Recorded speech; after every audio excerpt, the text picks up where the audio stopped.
Well, the news cycle has been a little weak this past week. Of course, the coronavirus is continuing to get worse, and Trump and Biden are continually going at it. So I decided that I would sit down and tell you where I personally stand on most social issues by taking a quiz. Welcome to Guard Nation.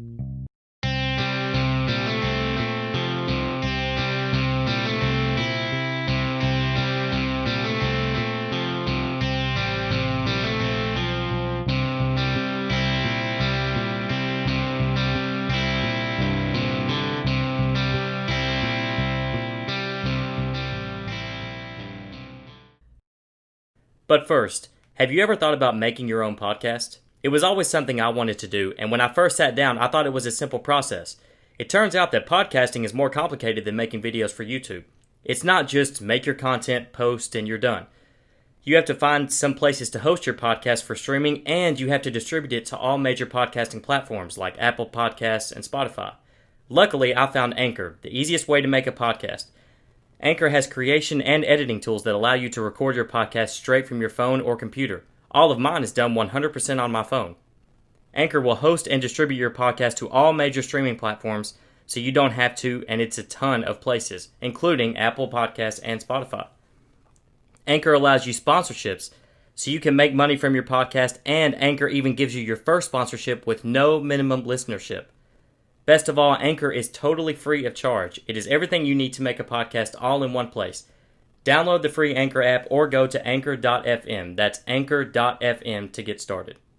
So, I came across this little quiz, and it's 23 questions long. It's supposed to ask you over, or how you believe over social issues, and it's supposed to tell you where you stand politically. That's the whole idea, is that you take this little quiz and it'll tell you where you stand politically. So I'm going to take this little quiz for you right now. It's 23 yes or no questions, and I'm going to explain where I stand. Now, a lot of these questions I have a major problem with because I think the questions are framed in such a way that you're supposed to answer them. They kind of lead you one way or the other, so I'll explain those as I go along. But it does do a pretty good job of highlighting the major social issues of the day. So I'm going to go down through all 23 of these and answer these 23 yes or no questions. And that will be my information for you this week. So, question number 1. Do you think unions are good for American society? Yes or no? What do you mean, do you think unions are good? I mean, are they net good? Because, of course, unions provide some good and some bad. So I assume it's asking, do you think unions are net good for American society? Yes, in theory, no in practice. So I would say overall, no. Yes, in theory, because they are supposed to keep corporations in check, but I don't think they do a very good job of that. So I would say, as they stand right now, so I would say no. Oh boy, and we're already jumping into the heavy stuff. Question number 2, do you believe a woman should be able to choose to have an abortion? So are you pro-choice?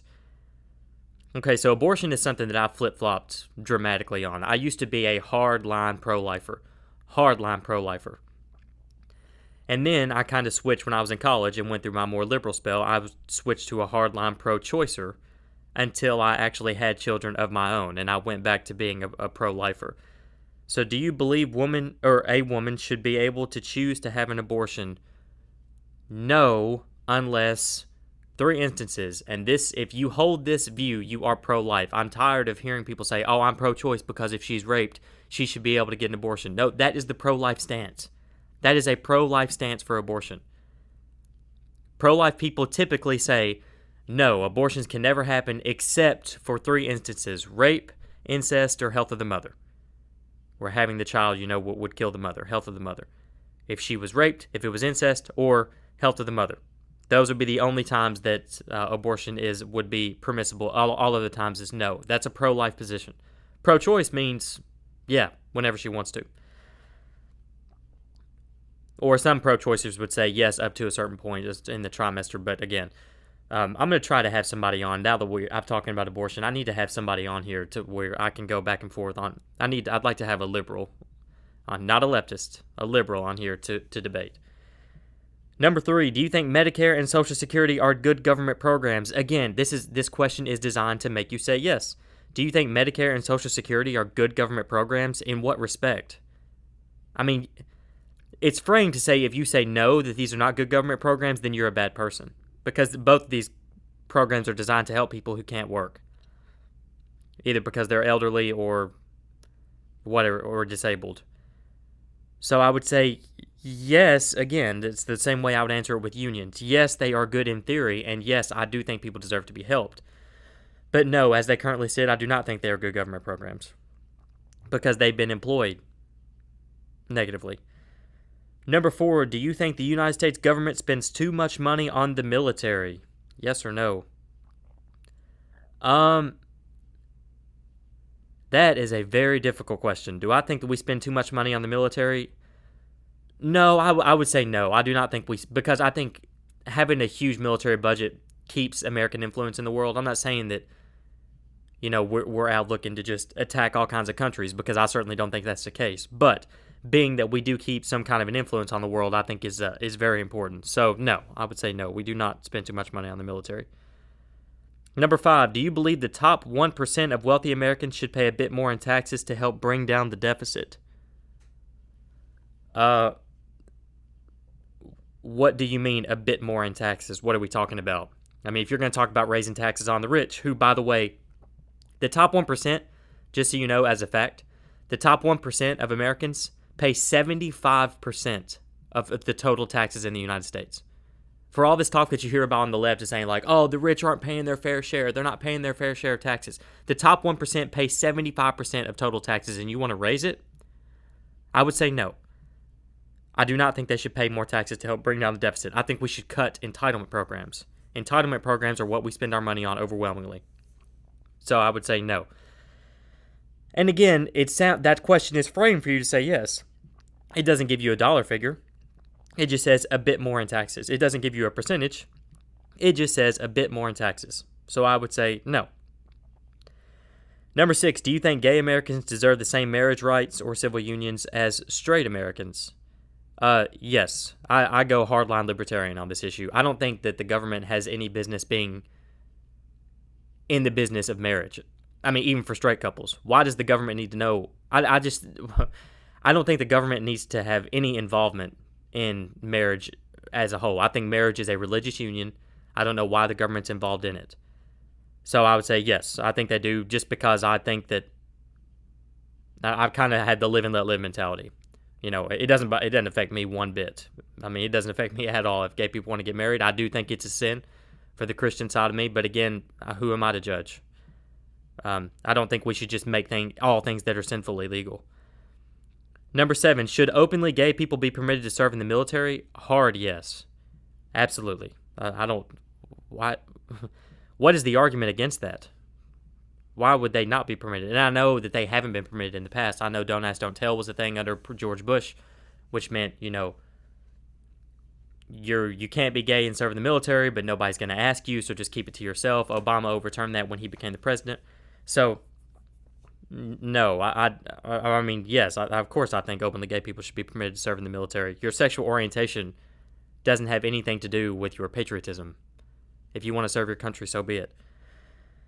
Number 8, do you think some amnesty should be granted to illegal immigrants who have contributed to American society? So it's asking, do I think illegal immigrants should be forgiven if they contribute to American society? Forgiven as in not serve any, forgiven as in, like pardoned? No. I mean, I don't know what you mean by some amnesty. That's what this question says. Do you think some amnesty should be granted? What type of amnesty? A pardon? No. I think when you start bending laws like that, I mean, do you think a robber if somebody robs a bank but they donate all the money to charity, should they be pardoned? I mean, you're asking that question along the same lines. Like, the person broke the law, but they did good things, so should they be forgiven? No, they broke the law. Number 9, do you think the Iraq War was a mistake? Oh, this is tough. So if you don't know, in 2003, George W. Bush had intel that Saddam Hussein had weapons of mass destruction, so he ordered Iraq to be invaded. We lost a lot of American lives. We overthrew Baghdad in record time. Baghdad, I mean, it lit up like the 4th of July, and Baghdad fell pretty quickly. We overtook Iraq very, very quickly, but we never found any weapons of mass destruction. Overthrew Saddam Hussein, but we never found any weapons of mass destruction. So do I think it was a mistake? yes, in hindsight, I would think it was a mistake, but not many people, and I know maybe a lot of you don't remember back to 2003, but a lot of people didn't think it was a mistake at the time. One of those people that's running for president named Joe Biden didn't think it was a mistake at the time. Joe Biden voted for the Iraq War. Because we had intelligence that Saddam Hussein had weapons of mass destruction. Now, of course, it's easy to look back and say, oh yeah, that was a huge mistake. We should have never done that. Well, we just didn't know at the time. So yes, in hindsight, yes, I would say it was a mistake, but did we make the wrong call at the time? I would say no. I don't think that we did. Number 10, do you think the Afghanistan war was a mistake? Which, of course, we invaded in 2001, searching after Osama bin Laden in response to the 9/11 terrorist attacks. No, I do not think it was a mistake. I think we don't need to be there anymore. I mean, we found Saddam Hussein. Excuse me. Oh my gosh, Osama bin Laden. I mean, I don't know why we're still there. So, do I think it was a mistake? No, because we accomplished our mission. I just don't know why we're still there. Number 11, do you think Obamacare was a good idea? Again, these questions, do I think it was a good idea for people to have free health insurance? Yeah, that's a great idea, but that's not the issue. The issue is, how do you implement that?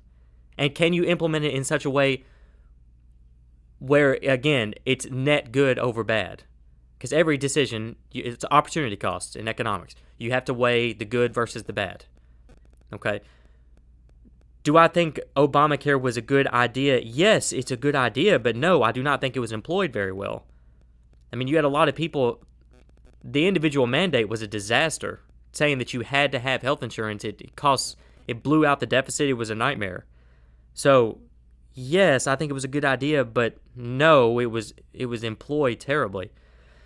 Number 12, do you support the legalization of marijuana nationally for recreational use? So, I largely go libertarian on this one. I don't have a problem with states or with marijuana. Me personally, I don't have a problem with marijuana being recreational.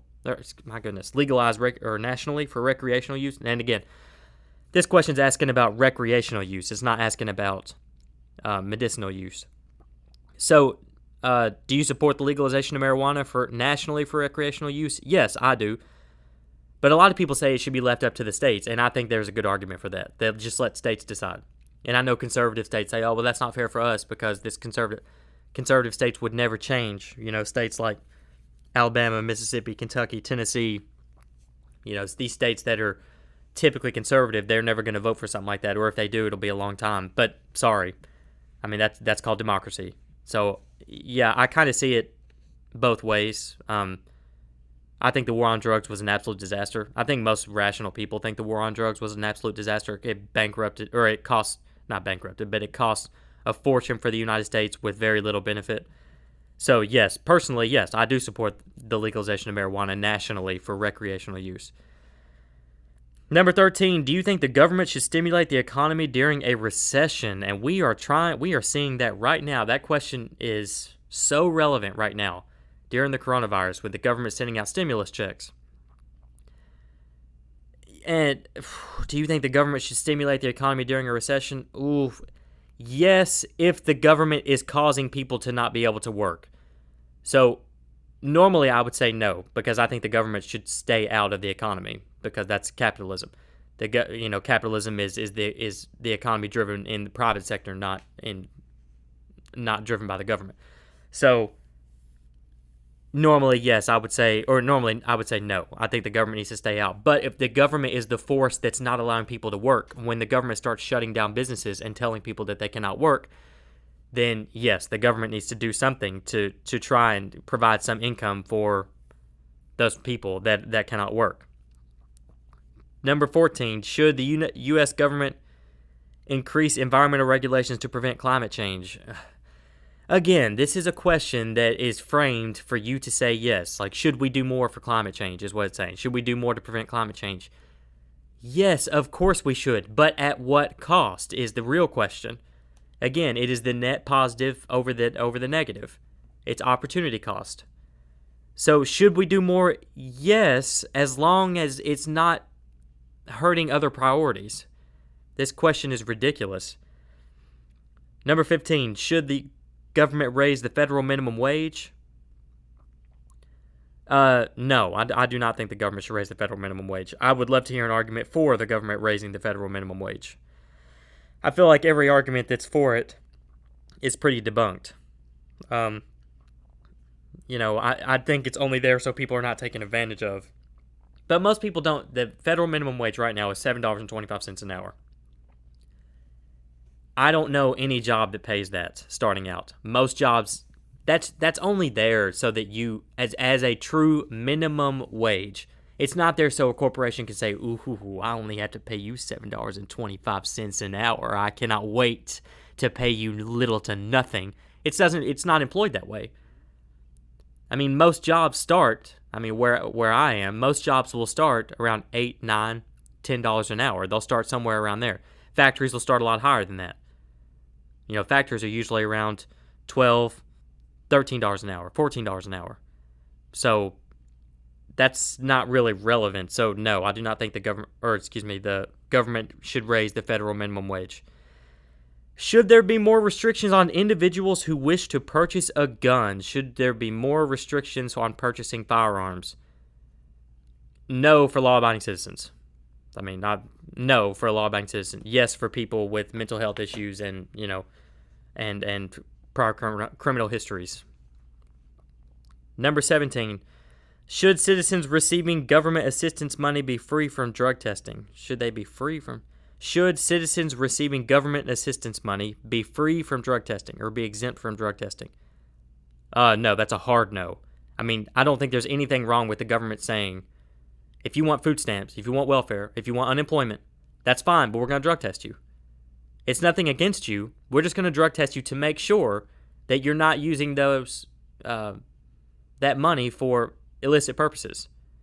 And if you don't like it, then get off the government assistance. I have no issues with that whatsoever. So no, they should not be free from drug testing. Number 18, should the United States accept refugees from crisis countries like Syria?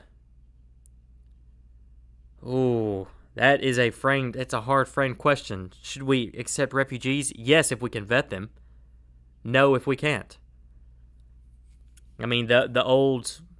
What's the old analogy that if you have a bowl full of 1,000 M&Ms, but one of them is arsenic, one of them's poison, would you eat any of them?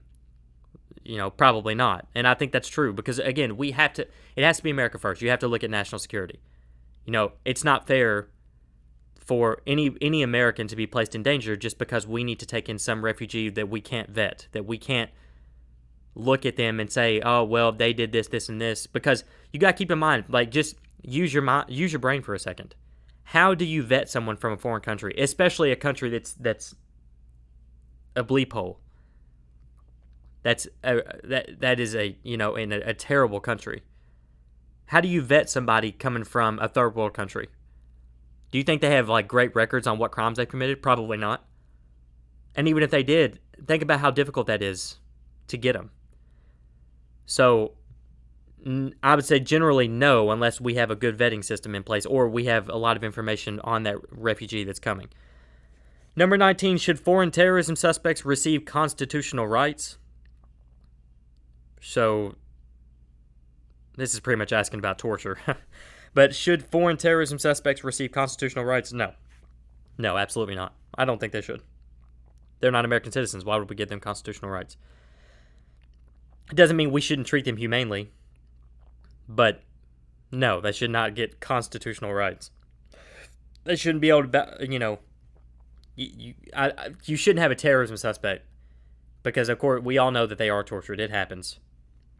They shouldn't be able to just be laying there being like, oh my gosh, you cannot do this to me. I have an 8th Amendment. No, you don't. You do not have an 8th Amendment. You're not an American citizen. Number 20, should police officers be required to wear body cameras? Boy, is this a big question now. Should police officers be required to wear body cameras? Yes or no? Yes, as long as the police department can afford it. And I know everybody's like, oh, what are you talking about? They can afford tanks and whatnot. Well, not all police departments get stuff like that. If it's some small hick town police department, they probably don't have a huge budget because they don't have a lot of tax revenue. So, yeah, I would say yes, absolutely, as long as they can afford it. And they're becoming more and more popular. Even smaller towns are getting them. And of course, I don't know why you would argue. I think the main argument against it is that no, we should trust cops. But it's not a question of trust. It's a question of if something happens, we can automatically say it's there for your benefit, cops. Nothing is left up in the air. I think cops wearing body cameras is more of a benefit to cops than it is a detriment. It's much more of a good thing so that a cop can just say, okay, look, I got it. I got everything on camera. You can use everything that you have on your camera against a suspect. So I think body cameras, yes, should be required and not turned off ever. Number 21, should states be banned from flying the Confederate flag on government property? Yes. On government property? Yes. This is not asking about individual citizens. You can't really argue with that. Of course, individual citizens have the right to fly the Confederate flag. They absolutely have the right to fly the Confederate flag. This is asking about on government property. So should, like Mississippi that has a state flag, that has the Confederate battle flag, or just so you know, the Confederate flag that most people know, it was not the actual Confederate flag. The flag that most people know as the Confederate flag was the battle flag of the Army of Northern Virginia. It was Robert E. Lee's battle flag. The actual Confederate flag looks different, and it actually changed multiple times throughout the war. But should states be banned from flying the Confederate flag on government property? Yes, because slavery aside, there's only one thing that's worse than slavery, in my opinion, and that's treason. And I think that the Confederate flag represents more treason than it does slavery. And so, and even though, it does represent slavery, in my opinion, but even worse, it represents treason. Because one of the things that people just don't think about, if you wanted to serve, because people are like, oh, Southern pride, oh, the South will rise again, oh, I'm so proud of where I come from. Really? You're proud of treason? Are you proud that Grandpappy, shot U.S. soldiers? I mean, think about that today. Those Confederate soldiers shot U.S. soldiers. Those were soldiers in the U.S. Army.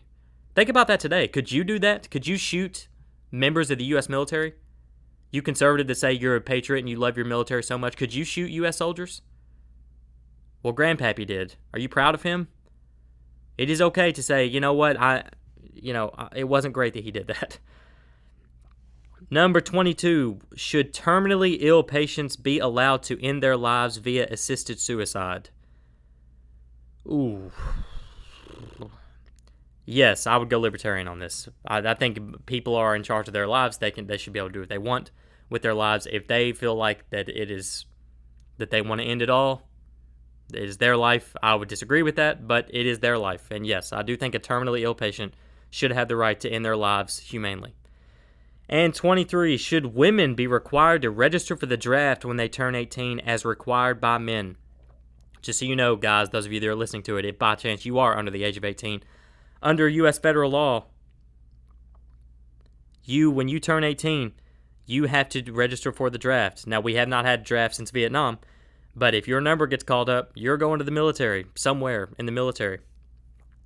And this is asking, that's all men. Women are not required to. Should women be required to register for the draft? Yes. I mean, of course. I mean, argue against that to me. I'm surprised it hasn't changed already. The only argument I could say no is no, traditionally women stay on the home front and work the jobs and, while the men are away, which they did amazingly with in World Wars I and II. Women stayed home and held down the home front and worked the jobs while the men were away and did amazing. I mean, domestically, the United States was booming because of women. So I could see that as a no, but I don't know. I kind of go back and forth on that one, I guess. But yeah, I would say overall, yes. I think women should be required to register for the draft. All right. Let me tally up my numbers.